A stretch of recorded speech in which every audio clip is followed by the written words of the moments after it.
Hello, everyone. Gemma and Jeff here. Hi, everyone. So let's jump right in. So John Babbacoombe Lee, this guy's kind of a bit of a rogue in the Royal Navy, and then he got out, and he was known for being a bit of a thief. You know, like he was a known thief. Petty theft, that kind of thing. Petty theft, yeah. And then all of a sudden he's accused of murder, right? Yeah, in 1884, this all goes down. 1884, yeah. So he was accused of murdering his employer, Emma Keyes, and this was at her home in Babbacoombe Bay. Hence the nickname Babbacoombe Lee. Babbacoombe Lee, there it is. So, and there wasn't a whole lot of evidence against him. You know what I mean? It was like, Circumstantial, really. yeah, he was the only guy in the house at the time. He had a prior record, and they found a cut on his arm. Unexplained. Could have been anything. It could have been anything, right? Like, who knows how he got that cut? Right. But the thing is, back then, that was enough to get you convicted of murder. Well, they thought so. They did. And so he is sentenced to death. Sentenced to death. Yeah. So the day comes, February 23, 1885, Yeah. at Exeter Prison. They're going to hang him. The executioner was James Barry. James Barry. Yeah, he was very well known. And they tested the trapdoor. You know, they tested it beforehand. Everything was in place. Everything's ready to go. It's all ready to go. Yeah. And then Barry pulls the lever. It doesn't open. The door it won't budge. It won't budge. It's like it's stuck.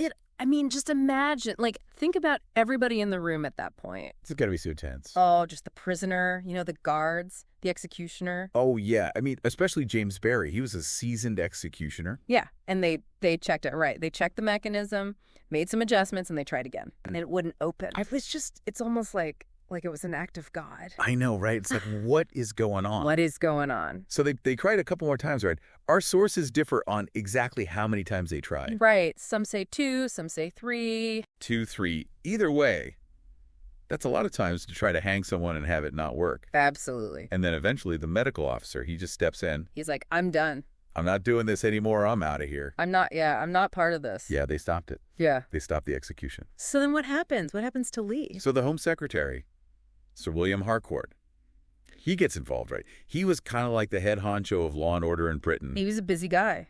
Oh, yeah. So he has to commute Lee's sentence to life in prison. Like, he's got to do something. Like, he can't just let him go. He can't just let him go, no. So, of course, they do an investigation, got to figure out what went wrong. Oh, yeah. And they figure out that the drawbar, it was misaligned, like the thing that was supposed to make the trap door open when you pulled the lever. It was like jammed or something. It was jammed, yeah.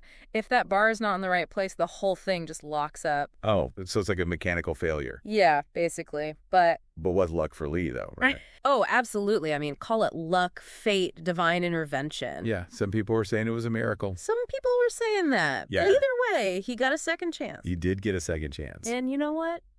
He didn't waste it. He didn't waste it. He leaned right into it. Well, he became this kind of, celebrity. He's going around lecturing about his experience. I mean, can you imagine? Oh, sold out crowds. I would go see that. I know, right? The man who couldn't be hanged.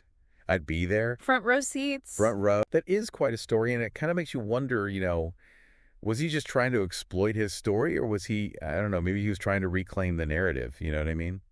It's hard to say, really. I mean, he was definitely resourceful. He was a survivor. Yeah, a survivor. Yeah. Whether you want to call it exploitation or just, making the best of a bad situation. Yeah. It's really up to you how you interpret it. So what happened to him after all that, like after the lectures and the films and all that? Things get a little murky there. Murky? Yeah, there are conflicting reports, Really? Yeah, and there's even rumors of other guys claiming to be him, claiming to be the man who couldn't be hanged. No way. Yeah. That's crazy. It is, but some folks, they think he ended up in the United States. In the U.S.? Yeah, and lived under the name James Lee. Just James Lee? Yeah, just plain James Lee. Wow. And they think he died in 1945. Really? Yeah, so it's tough to say for sure, but adds a whole other layer to this whole crazy story. I know, it does. Wow. So what do you think? I mean, was John Lee a cold-blooded killer who just got lucky? 3 times lucky? 3 times lucky. Mm-hmm. Or was he an innocent man who was almost a victim of, a messed up justice system? I mean, the evidence was pretty thin. It was thin. I mean, I guess we'll never really know for sure. But I mean, what saved him? Was it divine intervention? Just dumb luck? Sure. Was it faulty equipment? Maybe a little of all 3. Maybe so. Let us know what you think. We'd love to hear your theories on this one. This is a wild one. It is wild. But you know what? If you thought that was unbelievable, Just wait. just wait. Because next time, we're going to be looking into the story of another guy who somehow managed to cheat death. This guy's name is Joseph Samuel. Joseph Samuel. So join us next time. See you on the next The Mystery of...